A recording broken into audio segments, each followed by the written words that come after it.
Mari kita buka Injil Markus pasal yang keempat.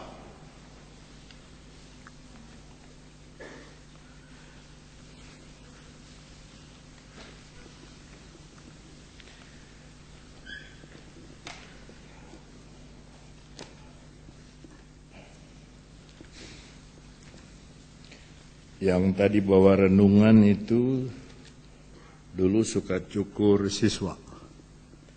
Satu kepala 3.000. Dan saya suka suruh cukur siswa. Lumayan saudara, 100 orang berapa? 300.000. Tapi setelah dia diberkati Tuhan, dia tinggalkan tukang cukur itu. Padahal itu talenta. Ya. Saya belum pernah ditawarin mau dicukur, Om.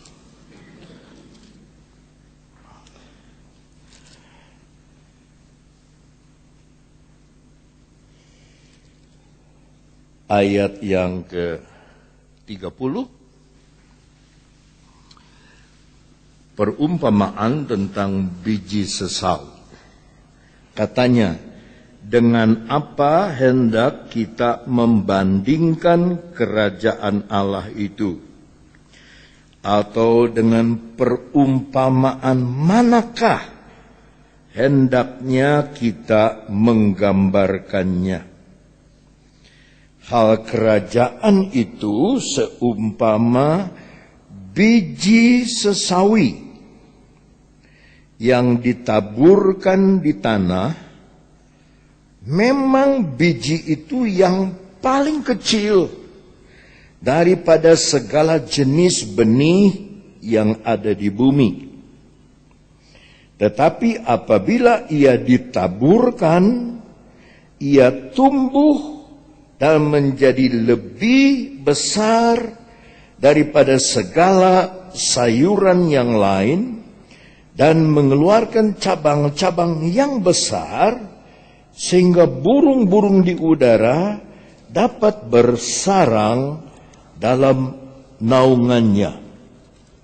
Dalam banyak perumpamaan yang semacam itu, ia memberikan firman kepada mereka sesuai dengan pengertian mereka. Dan tanpa perumpamaan, ia tidak berkata kepada mereka, tetapi kepada murid-muridnya, ia menguraikan segala sesuatu tersendiri. Di antara kita, banyak yang sudah lama, banyak yang baru. Sore ini saya ingin berbicara mengenai ukuran iman. Apa? Seberapa besar iman yang harusnya kita miliki? Berapa besar? Yang Tuhan mau kita punya iman sebesar apa? Loh, sebesar badanmu? Hah? Ya. Tuhan berkata, besarlah imanmu. Tuhan berkata, di manakah imanmu? Tuhan Yesus berkata, mengapa iman kamu lemah? Seberapa besar? Jadi ada orang suka ngomong begini, ya iman saya mah gak kayak dia Pak, dia mah besar imannya. Berapa besar? Siswi, berapa besar Tuhan minta? Hah? Saya nggak tahu. Hah? Berapa besar?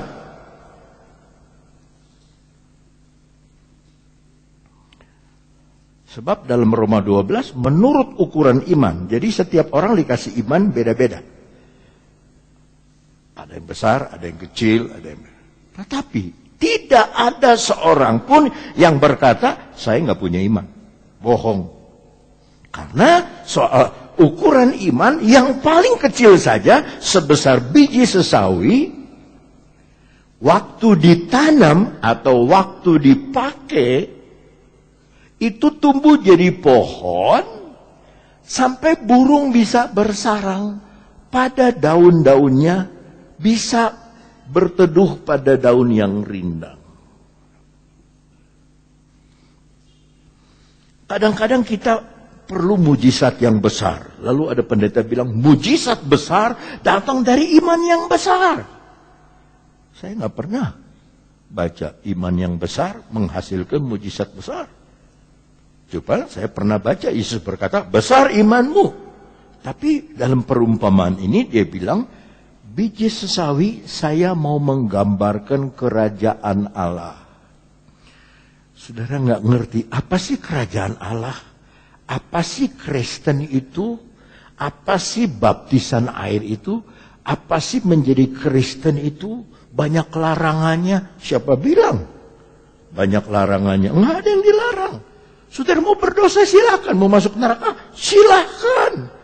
Sebab kerajaan Allah tidak pernah menolak saudara mau masuk neraka kah? Tapi diundang kalau mau masuk surga. Mari datang kepada Yesus. Kalau mau benar, mari aku mau membenarkan engkau. Kan tidak ada manusia yang benar. Tidak ada seorang pun yang benar. Maka kalau kita datang sama Yesus, dia membenarkan kita. Nah, itu sebabnya Tuhan mau menggambarkan yang susah dimengerti dengan hal perumpamaan supaya gampang dimengerti. Ya. Kalau kita mau dihargai, kita harus menghargai orang lain. Kalau saudara menghargai firman Tuhan akan menghargai saudara. Sore ini begini penuh orang datang kebaktian, berarti saudara menghargai firman Tuhan. Punyalah harapan supaya saudara pulang dapat penghargaan dari firman Allah, yaitu doa saudara dijawab. Orang yang dalam kekurangan pinjam uang, dia tidak punya iman. Padahal iman itu ada, hanya tidak dipakai.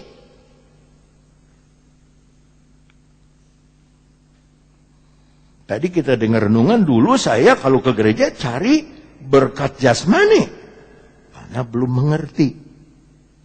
Tuhan pasti kasih berkat jasmani, tetapi pertama-tama kita harus mengerti hal yang rohani. Di dalam Matius 17 ke depan. Matius 17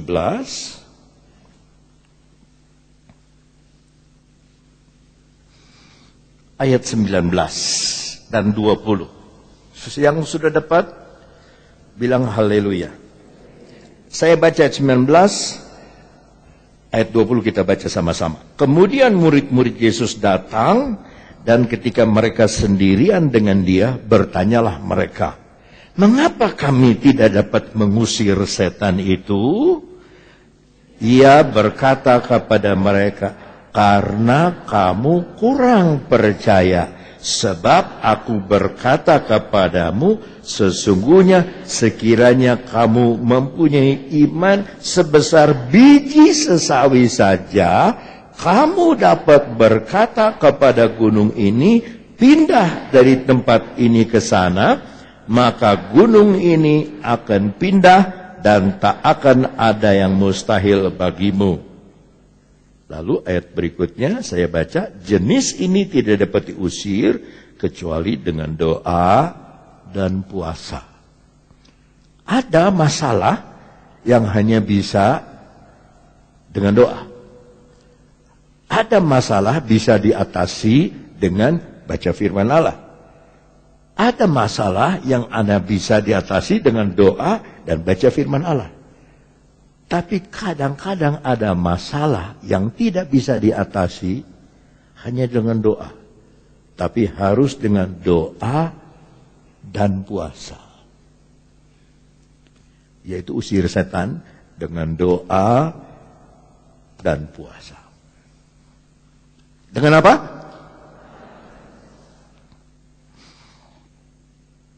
Dulu di Jogja, di Jawa Barat ada seorang pendeta namanya Pak Idi. Saya bingung sekarang dia ada di mana. Saya ingin ketemu sekali. Kalau lihat mukanya, dia seperti cepot yang di wayang itu yang suka dimainkan wayang. Mirip betul. Ya, saya waktu itu masih SMA, Pak Idi itu bersaksi di gereja ini. Dia sekolah Alkitab sama Om Tekim Kui. Lalu satu kali ada orang kerasukan setan. Om Tekim Kui bilang, kamu Pak Idi, kamu besuk orang itu, doakan usir setan. Pak Idi kan semangat, ada di sekolah Alkitab nih, dia usir setan. Dalam nama Yesus setan keluar. Saya nggak mau keluar. Dalam nama Yesus kamu harus keluar. Saya tidak takut. Kamu harus takut sama Yesus. Saya tidak takut sama Yesus. Diajak ngomong. Setan. Kalau tidak takut sama Yesus, takutnya sama apa? Sama orang Manado. Kenapa semua orang Manado takut? Dia makan anjing. Pulang Pak Edi kecewa. Marah Om Tekim Kui. Gideon Sutrisno. Setan jangan ajak ngomong. Usir. Puasa kamu. Dia puasa. 3 hari 3 malam. Baru. Utus lagi. Ayo. Kamu usir setan. Yang dirasukan jemaat. Begitu masuk saja. Itu orang sudah ngomong. Ampun. Ampun. Jangan dekat. Ampun. Ampun. Demi nama Yesus keluar. Keluar sembuh. Amin. Amin. Amin.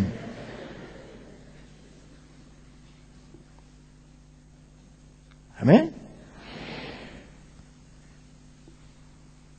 Itu salah satu teknik kalau ada orang dirasuk setan, berdoa jangan tutup mata. Di Tondano ada orang yang rasukan setan, kebetulan perempuan. Satu siswa sekolah Alkitab diutus ke sana. Kamu doa. Salahnya ini siswa ini dia tutup mata. Ya Tuhan, kami mau datang kepada orang. Itu orang ketawa. Pendeta, mau datang usir-usir sama beta. Tidak bisa, tidak bisa, tidak bisa. Itu pengerja dijambak, rambutnya digoyang-goyang. Karena sakit juga. Dia marah, balas, jambut. Balas dia. Karena balas ini si perempuan ngomong, ampun, ada pendeta emosi. Tapi setannya keluar. Kadang-kadang mesti pakai emosi juga.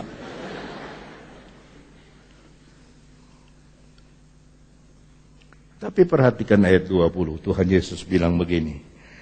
Karena kamu kurang percaya.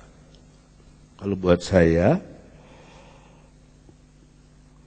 because of your unbelief. Karena kamu tidak percaya. Bukan kurang. Kalau kurang masih ada percaya. Bahasa Inggris bilang kamu tidak percaya. Nah kalau saudara tidak percaya, saya khotbah sampai subuh juga kalau udah nggak percaya malah tidur saudara. Karena tidak percaya.